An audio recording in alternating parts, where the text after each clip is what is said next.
We welcome you to this Thursday night pre-service home mission spotlight for Star Lake Church, and then a brand new work that we are going to be telling you about in just a little bit. I feel a little bit like the little fellow that was on the ocean front, and an old renowned author he would come in the mornings to clear his mind and then write from a beachfront property through the day. And that specific morning, he was very intrigued with what had happened the night before. There was a tremendous storm. And tens of thousands of starfish were thrown up on the sandy beaches of that ocean front. And he saw in the distance a little fellow was bending over, and he'd grab a starfish and he'd throw it back out in the ocean. And then he'd reach down and grab another one and throw it back out in the ocean. The old author was intrigued by that, and he got closer to the boy and he said, "Son," he said, "can you please tell me what you're doing?" He said, "Well, sir," he said, "the sun's going to come up, and he said it's going to get hot. And he said, if I don't get these starfish back in the ocean before that happens, they'll die." And with that, he bent down and grabbed another one and threw it back in the ocean. The author was dumbfounded. He looked this way and that way, and as far as he could see in both directions, the sand was littered with starfish. And he said, "Young man, you're on a fool's errand." He said, "There are tens of thousands of starfish." Little boy bent down and grabbed another one and defiantly threw it back in the ocean. And then he looked up at that author and he said, "Sir, what I just did made a difference for that one." And that's the way I feel tonight. We need revival in our country. We need more churches, more holiness churches that will preach the truth. We need churches planted across the major cities of Pennsylvania. And I don't know how to get it all done. I don't have enough strength. There's too much for us even to do if we link ourselves together in the most blessed union and cooperation. But what we can do is say with that little boy, it made a difference for that one. It made a difference for that one. It's going to make a difference for one in Rome. It's going to make a difference for one in Lancaster. It's going to make a difference for one in Star Lake. It's going to make a difference for one in Milford, because it is making a difference. And I can tell you the stories tonight where God is making a difference in the hearts and the lives of men and women, boys and girls. It's a privilege to have the Hunters with us this evening. I appreciate their commitment to the conference, to be at the activities of the conference, our ministerial, our youth camp, our main camp, and many of our events. They have a strong commitment, and I want them to know personally that I deeply appreciate their commitment to God's Missionary Church and the functions of this organization. Sister Hunter's coming now to give what's on her heart concerning the work at Star Lake. You listen and pray for her as she comes to speak. Greetings from Star Lake, God's Missionary Church. It's been about a year and a half since we joined, and it feels like many years. We thank God for this, and we appreciate each one of you and all that you do to make these new church plants possible. We started on our own, so we know what it feels like, and it feels really good to feel like you have a lot of people behind you. We have so appreciated each family and each individual, each church that has sent somebody up to come and help and visit throughout the year. This means more than you know to our family. Last year, we left off desiring to get the church open in Star Lake as soon as possible after leaving conference and camp meeting. We thank God after all the many hours of labors with lots of volunteer people coming up and families, work crews, and we couldn't fail to mention our faithful children. Many, many late nights, and the children worked very hard to see this accomplished. Praise God, December 5th was our opening day. Thank you for each one who played a part in that and made an effort to come to be there with us. It has been a privilege this year to bring to camp meeting for the first time Mr. Wayne Seawalk. He's been a real blessing. When we pick up some with disabilities, he's there to help me get the equipment into the back of the vehicle and get it out, whatever he can. And he's also helping with our fellowship meals in any way he can. We appreciate each one of you who has taken time to get to know Wayne. He's new to you, and we really appreciate when we look in the dining hall and we see one of you sitting down and visiting with him. This means not only a lot to us, but it means a lot to him. You're giving him a warm welcome. Thank you. Recently, I had an unsaved relative who found out what we were doing and asked, "What do you do to help your husband?" And that really made me think. a home to be kept clean with lots of laundry. I'm not just a pastor's wife that just sits home. You can't be, none of us, ladies, can we? To help make our husbands successful in their ministry. Meals to be prepared, children to be raised and trained to be future servants, a husband to look after, baked goods to be made to go out in the community, phone calls to check on people, people to be visited, picking up people for church so our husband can go over to the church early and get things ready. Arranging special singing, taking church folks to doctor's appointments, taking time to have a cup of coffee, maybe several times a day. I think one day I had 8 people come through my home. It was rewarding. I might have been a little tired by the end of the day. I had one break where I had a chance to switch a few loads of laundry. Taking time to have that cup of coffee several times a day is important. Shopping and preparing for fellowship meals. Bible club / Sunday school room to be decorated for launching of children's ministry. Planning, decorating for fall and Christmas dinners. Visiting with all my people when they come and go from services, making each one feel welcome and important. Having people in for lunch or after church to connect and get to know on a personal level. I never can connect with these people just in church service, but we've gotten to get so involved in their life, been able to get so involved in their lives on a personal level, having them in. Sometimes after Sunday evening, and there's been times when some of them have stayed very late, and just, we've had wonderful fellowship. Sounds exciting? It truly is. Why do I share this? Because we're looking for a special couple or a family or perhaps an engaged couple that would have a servant's heart dedicated to God and his work to join the ministry team and excitement of building a brand new church. What are the fringe benefits? Some lovely people who will be just like grandparents and aunts and uncles to your children. A truly beautiful area with beautiful scenery, beautiful things to do and go hiking, good fishing. Cheaper houses and land than Pennsylvania. Yes. Job options. We have a post office, a coffee shop, a hospital, a public school, a Dollar General. We have a Ranger College, not very far from the church.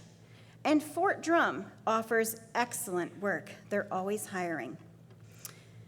Will you be the one or the family that says, Lord, here am I, send me? Thank you for allowing us to share Jesus in Star Lake. It's a privilege. And feel free to come and visit us. We enjoy so much to have folks come. Not only us, but our children. Our children need the fellowship. How many of you go to church and your family's not the only children in the church? Right now, we haven't been able to launch our Sunday school. We've been trying to get that completed, so we just have a worship service. We haven't even begun to reach the children. We have a few children we work with, but we haven't begun to even reach the children in this community yet. And there's so many more people to reach. May we have a passion for souls. I think about how excited we as ladies can get over a good deal. We can get excited about shopping, we can get excited about camping and hunting and fishing, all these things. Are we as excited about souls? And I'm not just speaking to you, I'm speaking to me. I want to be passionate about God's work. That's what counts in the end. It won't matter how many clothes we have in our closet, how many cars we own, but the souls that we've showed Jesus love to. Amen. Thank you for allowing us to serve in Star Lake. It's a pleasure. Amen. Praise the Lord. It's our privilege to serve under the banner of God's missionary, Director Fuller, there at our side all the time when we need him, and all the rest of you praying and sending messages, encouraging us along the way. We left last year at camp with a task and a date set of December 5th. I'm going to go through this quick because we don't have a lot of time, but just to kind of give you a timeline, we went home knowing that we had a lot to do. The first thing that had to be done was the church had to be jacked still. The wall was caving in. Brother Matt Kilgore's team came up and had worked with us and our boys to get that done. We excavated it out, jacked it. They jacked it, replaced it. We backfilled it. Our family then painted what they could of the outside before the weather changed. And then we moved on to prep the front area. That part had not been painted or even started. Insulation, sheetrock, wiring, the whole entry, balcony, bathrooms, nursery area. And then at the beginning of November, the entry and the bathroom was painted, ready to go. December 5th is our date, remember?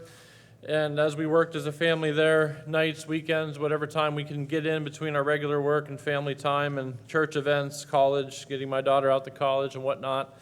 November 8th, a friend from Allen Bank and some other churches, I don't remember how many, showed up there. 11 to 15 came for a few days, which were able to finish the entire ceiling area, coat the whole floor with a fresh layer of plywood, getting ready for the carpet, rebuild the front platform area, and get everything prepped as far as they could. A lot of the trim work was done.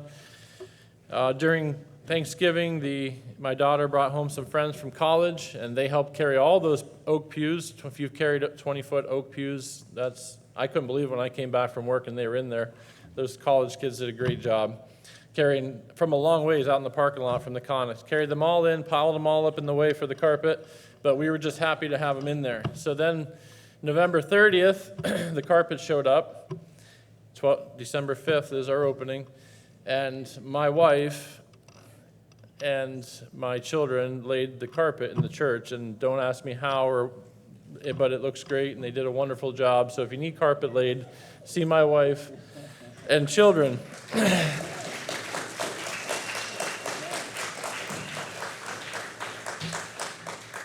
So at one point there, and I'm going through this very quick because I don't have a lot, but I know Beavertown and Duncannon, a few people.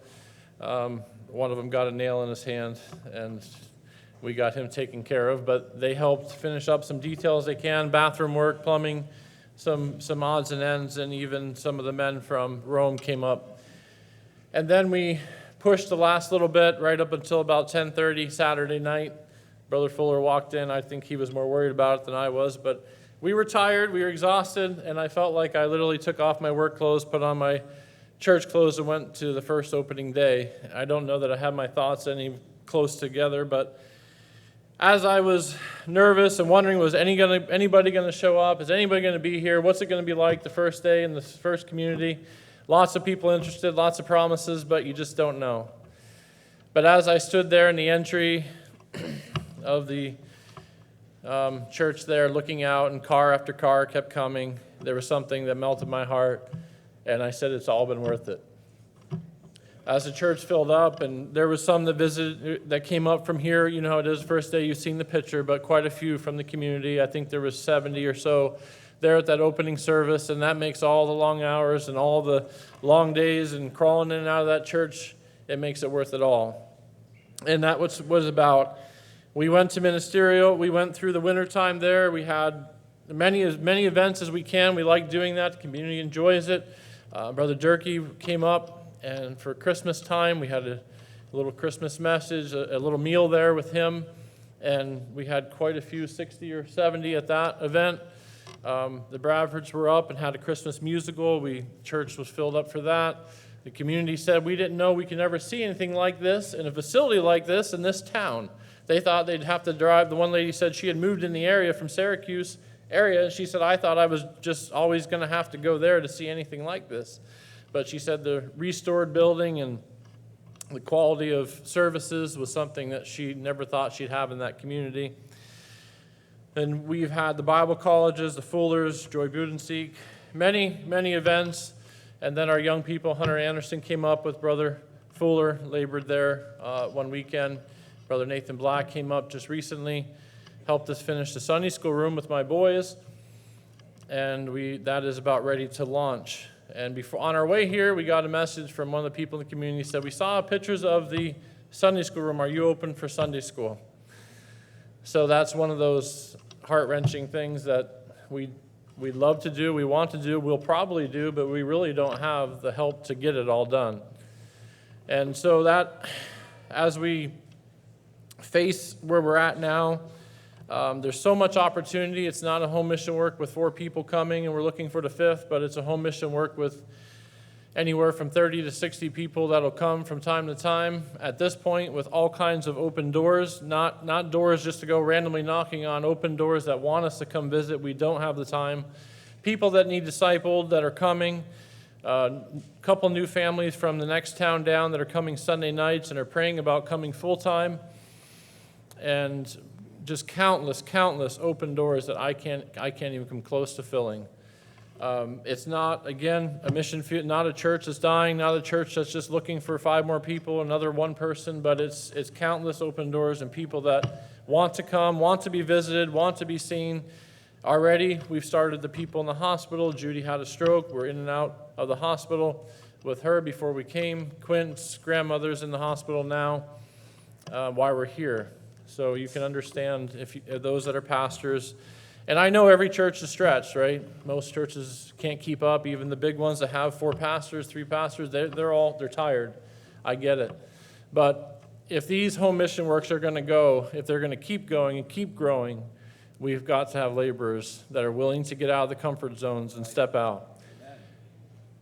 I'm just a small particle in this whole thing. 20 years from now, they may not remember who started that church, but someone may remember. As I was talking with some of the men here and saying, as a child, I went to Whitehaven, and I just learned that Brother Zeckman was there way before I was born. But he said, I laid some of the walls. I worked there. And that's the memories. They're the stepping stones that gets our family where we're at today. Not that we're anything, but it's all these families. And 20 years from now, what family from Star Lake's going to be at here, standing here maybe has started a new work and saying, because the Allen Bank Church came up and helped, because of Beavertown's people, because of Duncannon's, or because of whoever, that little church was started, and my family got a start, their foothold, because they opened up the Sunday school room, and there was a family willing to step out of wherever they live, Pennsylvania, Ohio, Indiana, and come and help. Now that bus child got in there, and they were able to go on. That's what's made the Gospel Missionary Church. That's why we were just thrilled to be a part, because that's the history it has, and we believe in it, and we believe there's those that want to do it, and we're praying that God will lay it on someone's heart to help. Again, we don't have time to go through it all. The stories are endless, the people that have been touched, those that have helped, and it's nothing without God and his people. And we just trust you'll pray, and God will lay it on someone's heart to join in the work and the excitement there in Star Lake. Thank you, Hunters, for an excellent presentation. In the last 7 years, God has helped us to do a number of things. He's helped us to graduate Chambersburg Church. He's helped us to graduate Danville Church. In fact, if you were watching the slides as you come into the building tonight, the first slide was reminding you that we had a graduation service last year at Penns Creek Camp, and the church there at Danville was able to graduate. Do you know what the game changer was? Terry and Jackie Yoder went to Chambersburg, and Bobby and Danielle Goodrich went to Danville. And that changed everything. That changed everything. And so tonight, what the plea that has been made is real. If we want as God's Missionary Church, if we want to grow and see our home missionary churches become established, we're praying God will help us to see the whitened harvest fields and to push out of our comfort zones and to do something bold for God. And so I echo the call that's been issued tonight. We need workers to go and to commit for a year, for 5 years, to the work at Star Lake as God would lead, so that we can get this off the ground in a real and positive and big way. Now, in a week and a half, I will be in Ohio, near Cincinnati, in a little village. Well, it's not a village, it's a town called Milford, Ohio. And Brother Harvey and his wife and boys were here at the first part of the camp. Brother Harvey is licensed with our conference, and they've been involved in a church there for the last number of months working. They had their first vacation Bible school this summer. They averaged 40 for their first VBS. They bust in around 30 kids every night. We have already partnered with them a little. We have given them a bus. We've paid the insurance for the first year for that bus. And that church is owned by the local board of trustees. They have for a number of years been working with Church of God Anderson, but they've written a letter. They've been released, and I'm meeting with their board in about a week and a half to discuss a partnership with God's Missionary Conference And so you pray for us as we go to Ohio to meet with them. I'll be preaching on the 21st in their Sunday morning service. But again, this is an exciting work because it's not a building that we have to purchase. It's up and running. Thursday night of the VBS, they had 10 children come forward for prayer. They had 70 on VBS Sunday morning, and God is helping them. They serve 78 meals. They have a food pantry, about 40 to 50 people coming every other week to the food pantry. Brother Steve told me that a couple of weeks, well, actually back around Easter, that they met a couple while knocking on doors, and they had prayer with this couple, Kenny and Bree, in their front yard. They came to service the next Sunday, that next day. That was a Saturday. They came Easter Sunday morning. And Kenny and Bree have only missed 2 Sundays since Easter with 5 children. Emma's 14, and the youngest child is 5. So God is at work. Some of you know Hannah Kuhn's mother, Debbie, and her husband, Will. They have been attending that church faithfully for almost all of the time that Steve and his wife have been there, and have been a tremendous blessing. Scott and Sarah Susan have helped through the summer. They're up in Michigan now working for, I guess, HIM. But talked to Scott just a couple of days ago, and he was so excited about all that he experienced while he was there in Milford helping Steve and his family as they pastor this church. So we're excited about the possibility of that congregation choosing to partner with God's Missionary Church. And you stay tuned for more details as we continue to work. It's been my ambition that we could start a brand new church or revitalize a church or grow the conference by another congregation in 2022. And you pray with us that as we have a number of months left in the year, that God will help us. I was a little concerned that we were going to get Star Lake launched last year. The pastor was exactly right. I was very nervous when I knew the carpet wasn't laid a couple of days before opening service. And you did give a round of applause to Sister Hunter, but we probably should have given her a standing ovation because the reality is this lady is a worker. I mean, her husband's a worker too, and all the kids are workers. And I'm just blessed. I feel really blessed that in God's Missionary Conference, we have first-class home missionary pastors. The Hartman family, the Kilgore family, the Hunter family, these guys are first class. They really are. They're incredible. They're incredibly talented workers. They could be involved in anything they wanted to be involved in. But God has called them to labor in places where there's a foundation being laid, and I thank God for them. It's a privilege to work with them. Now, in just the moments that we have left tonight, I need your help. This is where you get to vote. Not all of you can serve on the board, but you can vote. You can vote to encourage us. You can vote to say, yes, I want you to keep doing what you're doing. Or you can vote, no, I don't like what I see. That's fine. You have the right to vote that way.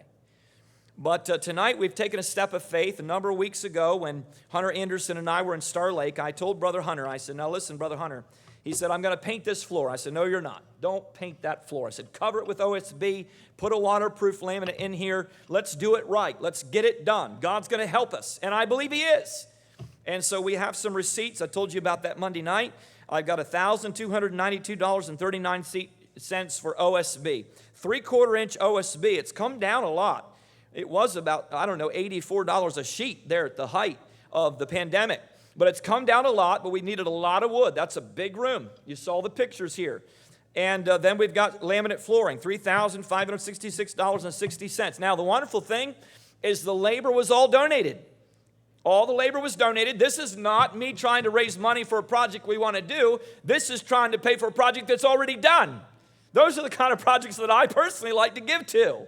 And so I need your help tonight. I need 4 or 5 people who will say, Brother Fuller, I'm standing with you tonight at $1,000. I'm going to make sure that Brother Aaron Dorman, our treasurer, gets $1,000 between now and the end of camp or the end of the month.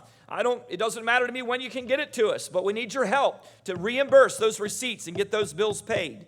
And so before I try to raise the regular budget tonight, I just want to pause for a few moments. If there's a couple of business people or maybe you had a yard sale and you'd like to help us tonight, I'm going to pause and give you the opportunity to participate at that level. Is there anybody here tonight would put your hand up real quick and say, Brother Fuller, I'm going to help you at $1,000. I'm not going to wait long. Nobody wants to help us. God's going to raise it somewhere. I know He will. Last year I was shocked at some of the people that helped us with a $1,000 donation. Praise the Lord. And maybe you don't want to do it in the service. You come to the bookstore and talk to me privately. That's fine. Praise the Lord. I want the ushers to come. In just a moment, we're going to pass out whatever CDs we have left, if we can, raise the rest of what we're trying to raise for the regular budgeted expenses coming into the fall session. What I've done, fellas, is they're here on the altar. There are 6 packs of 10 each. Now, for those of you that are new tonight, this is the latest recording that the Stetler Trio has made. Now, again, I don't say this for accolades, but these were not purchased with Home Missions money. I purchased these personally. And I want to give one to everybody that will help us with a $100 donation here tonight or before the end of the camp. We're taking you at your word. Just give them one. I can put $100 in the offering tonight or before the end of camp. There's 60 there. And if we're able to give out all 60 tonight, we'll have raised, I'm not going to count. Just fellows pass them out, and we'll know how many were given based on what you have left in your sacks. So walk through the crowd several times, and I feel like God is helping us in home missions. I'm encouraged. I'm not discouraged. I believe that God is wanting our holiness denominations to move forward in faith and go into new places. And I'm trusting Him to help us as a conference to continue to work together to do that. Praise the Lord. I want the group that's going to be singing tonight for the offertory to go ahead and prepare yourselves on the platform. Amen. Who else will help us tonight? Walk up and down the aisles, fellas, and give them a good Colgate smile and act friendly. Praise the Lord. Who else wants to vote tonight for home missions, to plant new churches, to support the work that's been done and the work that's going to be done in the fall as we enter into this season? Anybody else tonight? Praise the Lord. All right, fellas, come back to the front. Just lay them on the side there in the front seats. Grab the buckets. We're going to have a word of prayer at 7:27. Appreciate the young people who are going to sing for us. Lord bless them as they sing. I trust as you give your offering tonight that you'll do it in the spirit of that little boy on the seashore when he picked up a starfish, threw it back in the ocean, said, I may not be able to save them all, but it makes a difference in the life of this one. Amen. Praise the Lord. Father in heaven, thank you for everything that's been accomplished and all that you're going to help us to accomplish in the days ahead. Bless the song and bless us as we give cheerfully and generously to your cause. In Jesus' name, amen.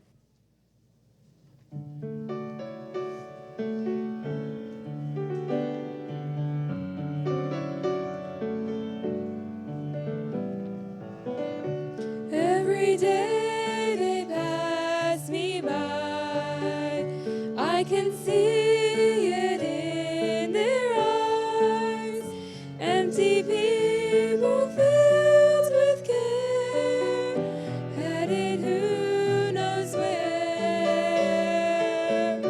Oh, they go through private pain, living fear to fear.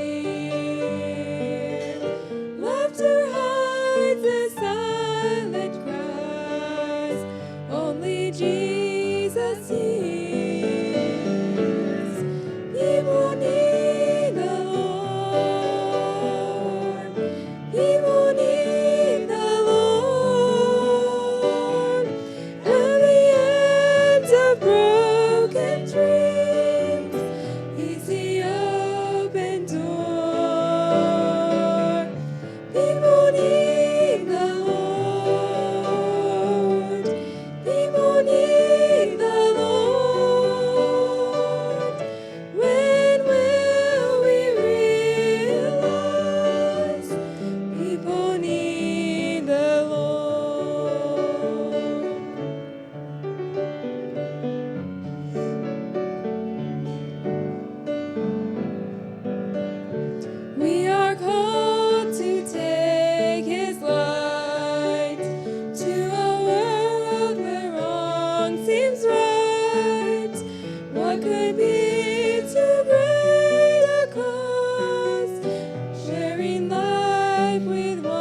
that tonight. Thank you, young people, for that beautiful, beautiful song.